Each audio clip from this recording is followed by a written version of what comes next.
down in Portage now.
That are stowed therein.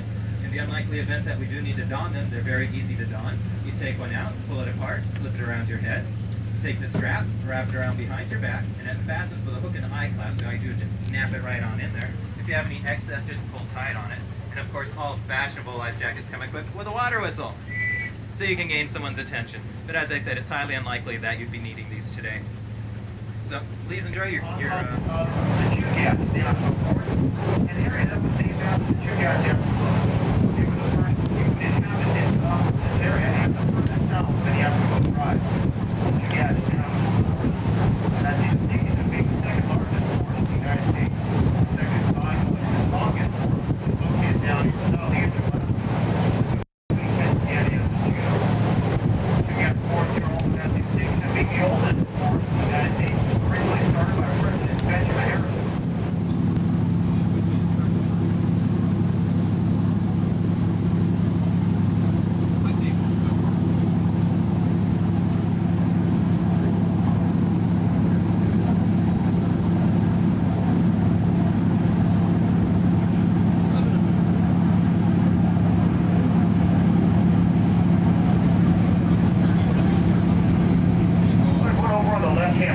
Behind those tunnels and damage like Whittier and Valley and Cordova.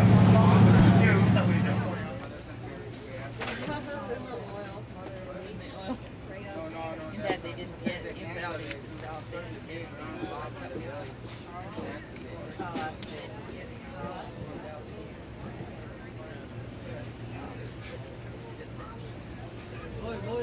One family rented their house for $14,000.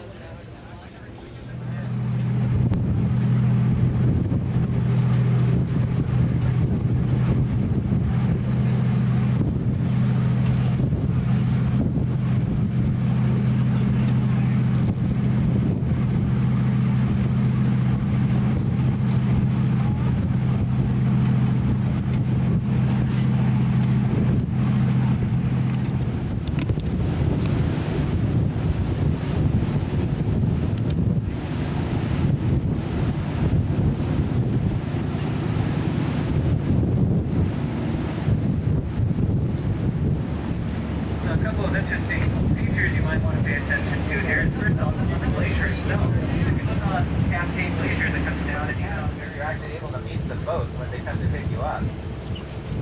And of course, people like to just get away for the weekend too, and they can charter a boat to drop them off out in this area, and then you can just kayak all around.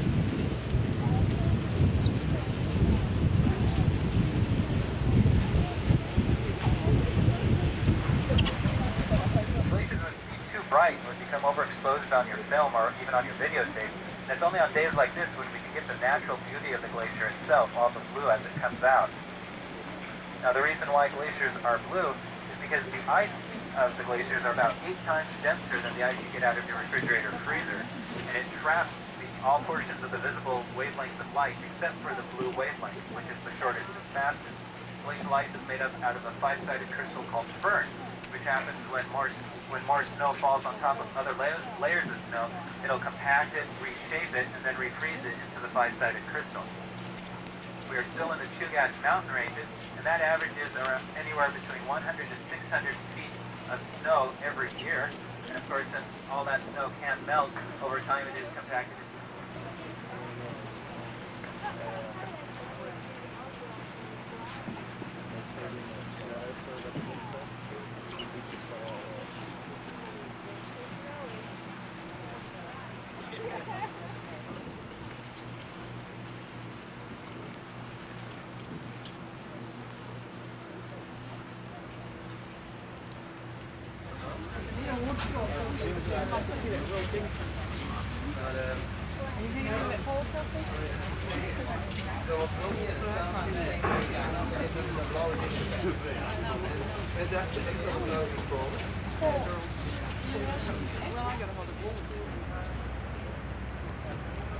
Now the water that you're floating in is the northernmost ice-free water in the United States. And I mean ice-free, saying that the salt water that Brent does not freeze over.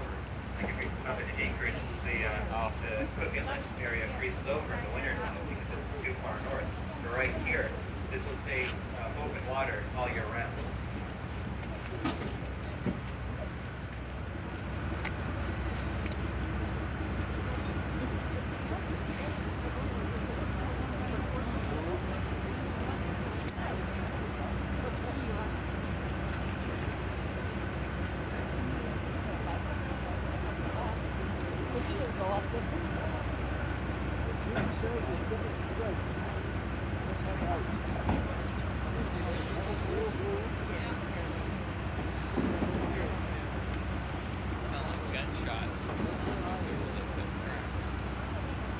Interesting, if you can see the cave area directly on your right, if you come right from that cave area, you can see, if you have binoculars, hundreds of blue stripes in the face of the glacier, diagonal stripes. Those are called fern lines, and they represent the annual layers of snowfall that have been compressed and turned into glacial ice. It's almost like a sponge cake.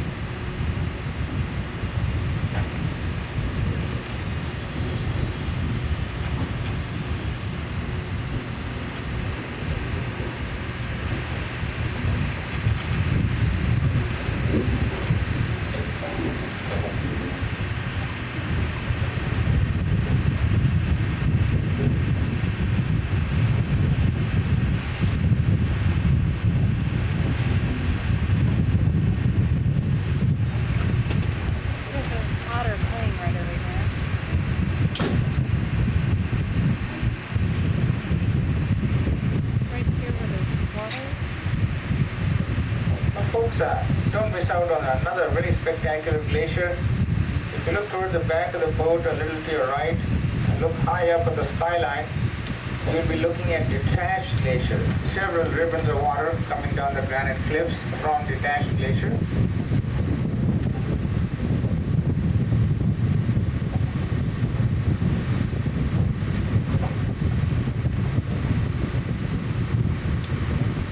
And directly to the right of the vessel.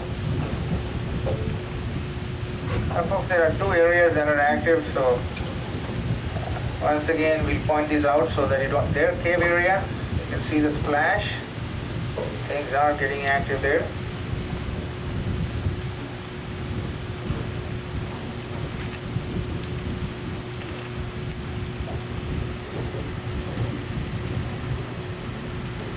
Folks, when a calving does take place, what you don't want to miss is the splash that the ice makes when it hits the water.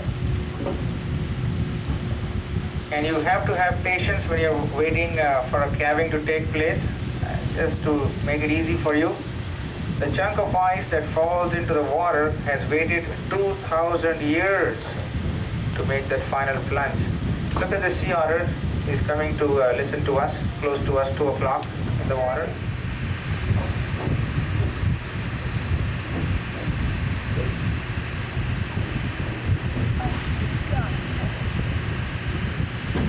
Folks, what we want everybody on board to do is kind of keep an eye on that cave area at the root of the glacier, but we want you to, if you want to see a calving, what you have to do is stare at that area real hard, and that helps.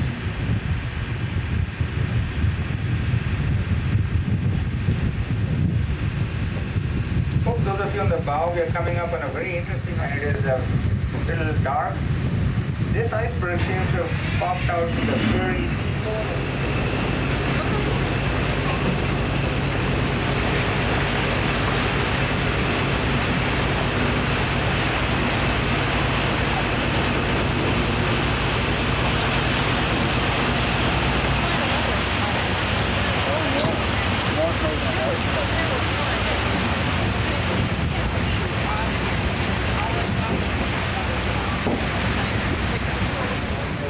at the 1 o'clock position going in front, a little bit to the right.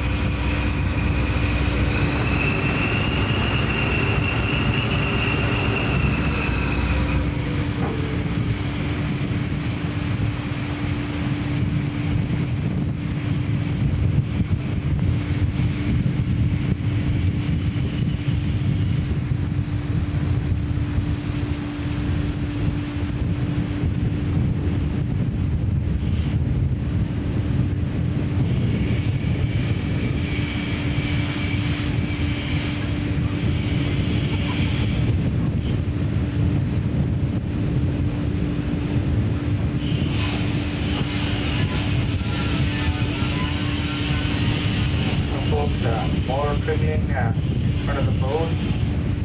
This is the area where that broad black stripe touches the water and capped off. It is still active. Be on the ready. It is still active. Lots more can come from there.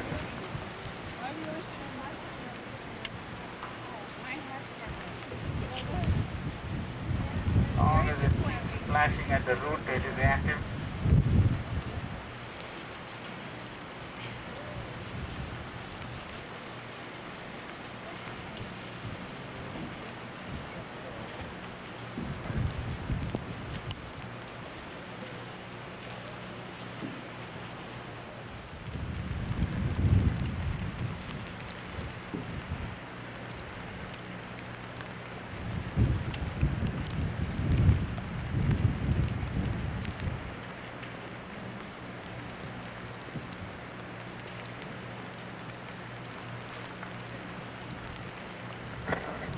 Way up the face of the glacier towards the left of us and is trickling down now the second time.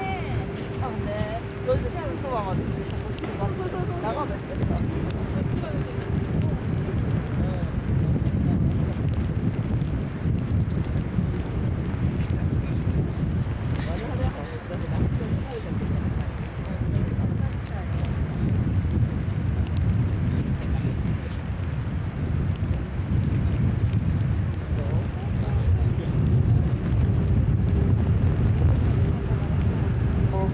Keep an eye on that cave area.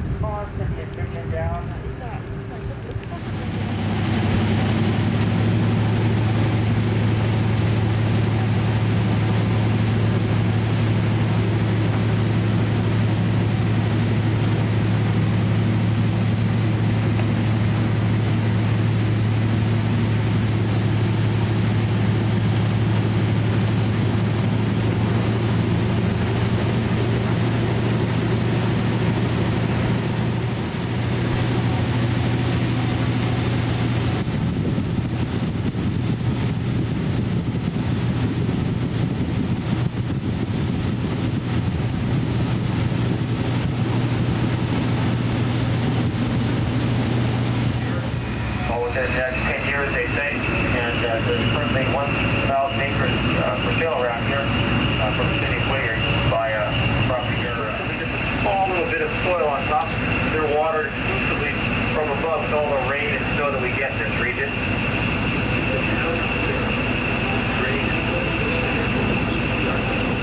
Offshore, Beaufort Sea, and on land at Prudhoe Bay. Here, at the top of the world, lies the largest oil field in North America, Prudhoe Bay, developing at speed.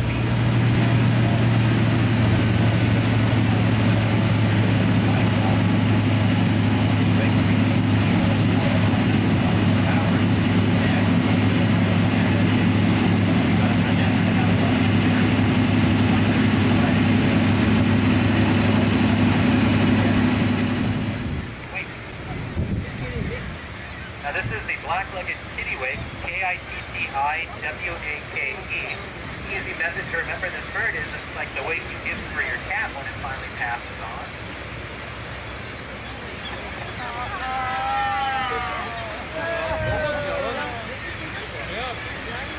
Now for you people out here on the mound, even though we feel a couple of raindrops smacking into us, if you feel this solid thud, it's just something oozing down the back of your neck. You might want to get a Kleenex, if you know what I mean. It's the breath from the kittiwake here.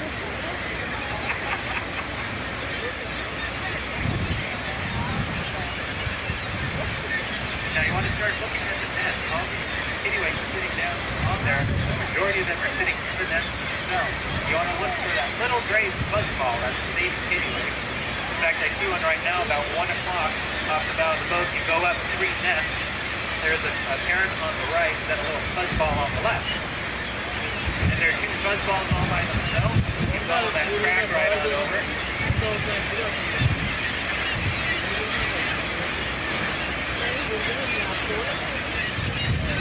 Right on the bow of the fish.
Now remember today I told you that Ryan was able to make his specialty meals taste surprisingly like chicken.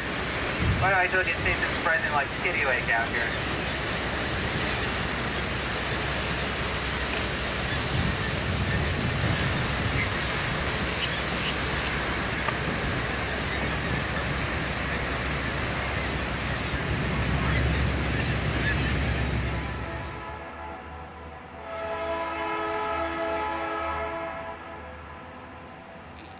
Well, as we look out our window here at about 11:34 p.m., you can see it is, all of the sun has probably set, definitely so. You can see it is still not dark. We figure it must get dark somewhere between 12:30 and 1 a.m. completely, and only stay completely dark for about 3 hours. We're going to bid you adieu for this Thursday, July the 21st, and come back at you again tomorrow. Good evening, everyone.